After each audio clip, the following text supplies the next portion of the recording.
Every moment of our lives contributes to the masterpiece. And in order to create the dream we love, we must first master peace. I am the master of my life, you of yours, and them of theirs. And it does no one any good to live with hate, anger, envy, hypocrisy, or fear. I now see us all for who we are, small children filled with such. We didn't choose to be this way. Neither did our parents or theirs. It was just passed along like an infectious touch. Somewhere along the way, we learn to be who others want us to become. So instead of living up to our full potential, we live as if we're fully numb. Along that same way, we become afraid to speak our mind and become numb to that too when they label us as shy. I realize in order to thrive, we must stop feeding fear. For years, it's had an endless buffet, but today I say you can no longer eat here. I'm opening a new restaurant within and serving my own happiness all day.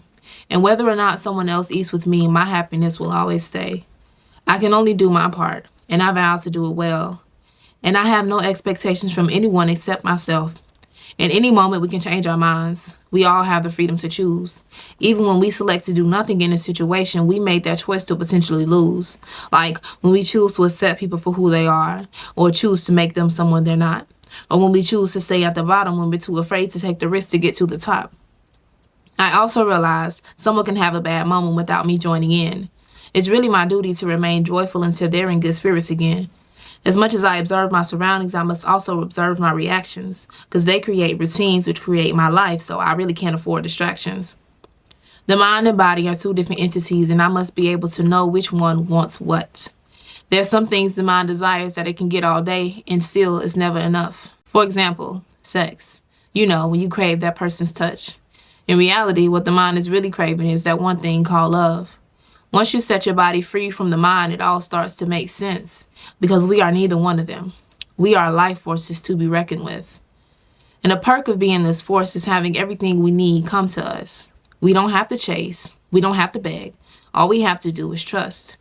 We also don't have to take anything personal simply because it isn't. If we live life with that belief, we might as well say life is a prison. But we are free to be. We are free to see all things with the eyes of love. We must honor our bodies because every cell in it sees us as the God above. Our emotional body needs honor as well. Truth is the scalpel for our emotional wounds, so it's the best thing to tell.